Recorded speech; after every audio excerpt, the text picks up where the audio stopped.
Assalamualaikum warahmatullahi wabarakatuh. Perkenalkan, nama saya Muhammad Asror. Saya mahasiswa STAI Al-Yasini dengan prodi Bahasa Arab. Izinkan saya menyampaikan beberapa hal dalam rangka memenuhi tugas aswaja dengan dosen pengampu Ustadz Is'adur Rafiq dengan judul Keniscayaan Bermadhab dan Mewaspadai Gerakan Anti Madhab. Langsung kami analisis di pembahasan bahwa kata madhab itu berasal dari kata tempat untuk pergi. Madhaban, isim makan, dari fi'il madhi dhahaba. Sedangkan secara terminologi atau pengertian syara adalah sebuah metode ilmiah dalam mengambil kesimpulan hukum dari Kitabullah dan Sunnah Nabawiyah. Menurut Al-Imam Khatib Asy-Syarbini, madhab adalah kumpulan pendapat atau produk hukum seorang mujtahid mutlak yang dihasilkan melalui proses ijtihad. Dari pengertian tersebut, maka bermadhab sejatinya adalah mengikuti pendapat imam tertentu dalam memahami sumber ajaran agama. Jadi dalam madhab ini memang hanya tidak semua orang bisa menjadi seorang mujtahid mutlak, karena yang berhak menentukan dalam rumusan itu adalah seorang mujtahid mutlak, di mana sementara yang kita pahami dari madhab mujtahid mutlak ini yang mudawwan, yang bukunya, yang keilmuannya terbukukan hingga saat ini dan pengikutnya juga eksis, yaitu Imam Hanafi, Imam Maliki, Imam Syafi'i, dan Imam Hambali. Ini adalah versi fikihnya. Kemudian kita lanjutkan terlebih dahulu. Kenapa kok kita harus bermadhab? Kita ambil dalil Al-Quran. Ya ayyuhalladzina amanu ati'ullaha wa ati'ur rasul wa ulil amri minkum fa in tanaza'tum fi syai'in farudduhu ilallah war rasul in kuntum tu'minuna billahi wal yawmil akhir.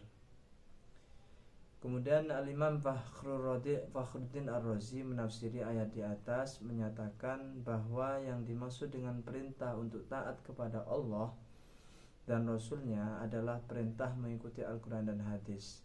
Sedangkan perintah untuk taat kepada ulil amri adalah perintah untuk mengikuti hukum-hukum yang telah disepakati atau ijma' oleh para imam mujtahid mutlak. Sebab merekalah yang menjadi ulil amri dalam masalah agama bagi umat Islam. Sedangkan suatu perkara yang tidak ditemukan dalam dalil nas Al-Quran dan hadis serta ijma', maka dimasukkan dalam konsep qiyas. Kemudian peran madhab dalam beragama. Peran madhab dalam beragama ini memiliki peranan penting ketika melihat definisi yang sudah disebutkan, mulai dari menjaga mata rantai ideologi yang dinilai murni karena bersambung sampai Rasulullah SAW, sesuai dengan apa yang dikatakan oleh Al-Imam Abdullah bin Al-Mubarak, al-isnad minad din walaulal isnad laqala man syaa ma syaa. Isnad merupakan bagian dari agama. Seandainya tidak ada sanad, maka orang akan seenaknya mengatakan apa yang ia ingin katakan.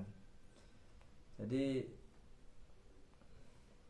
kesimpulannya dari madhab ini juga ada kaitannya dengan sanad.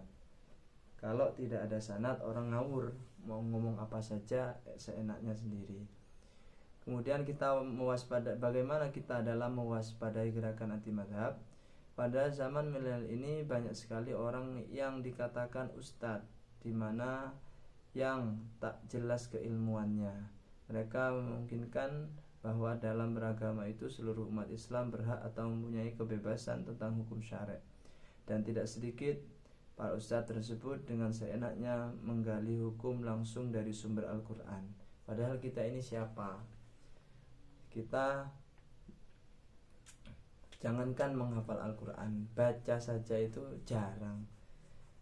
Kita kalau dibandingkan dengan para mujtahid mutlak ini masih sangat jauh sekali. Bagaimana sehari-hari mereka, bagaimana mereka merumuskan suatu ilmu.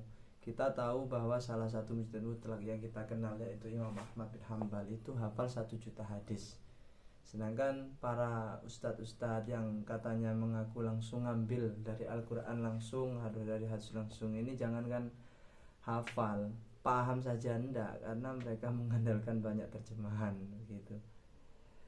Kemudian banyak sekali aliran-aliran saat ini yang begitu bermunculan. Mereka berdalih bahwa kembali kepada sunnah, kembali kepada Allah dan Rasulnya, kembali kita kepada Alkitab dan sunnah. Ini apa-apaan sebenarnya? Kenapa kok dikatakan begitu? Karena di Al-Quran dan hadis, karena para mujtahid, para ulama, baik di kaitannya dengan fikih ataupun akidah, mereka dalam menentukan rumusan-rumusan madhab itu juga ikut pada Al-Quran dan hadis gitu. Kalau kita akal sehatkan, kita langsung berpersepsi bahwa langsung Al-Quran dan hadis, berarti seolah-olah membandingkan kredibilitas kita dengan imam-imam yang sudah luar biasa di atas kita. Kita menganggap bahwa kembali kepada Al-Quran dan hadis itu adalah sebuah kebenaran, padahal mereka yang mengambil Al-Quran dari hadis ini lebih benar dan jauh lebih benar daripada kita, sedangkan kita ini belum apa-apa begitu. Kemudian sebagai penutup, mohon maaf, demikian yang bisa kami sampaikan. Makalah ini, presentasi ini kami buat dalam rangka melaksanakan tugas, di mana tugas kami Bapak dosen ya adanya ini, mohon dimaklumi, tidak sempat Pak dosen, karena ya mudah-mudahan bisa menjadi tambahan ilmu manfaat barokah kepada kami. Terima kasih Pak dosen Ustadz Isatul Rafiq.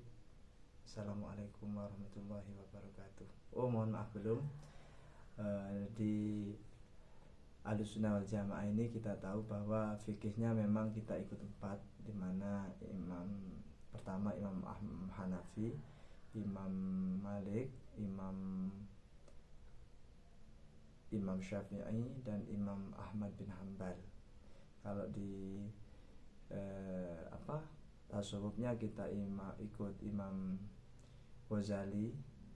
Kalau di akidahnya kita Al-Asy'ari dan Abul Mansur Al-Maturidi. Sementara itu, terima kasih, mohon maaf.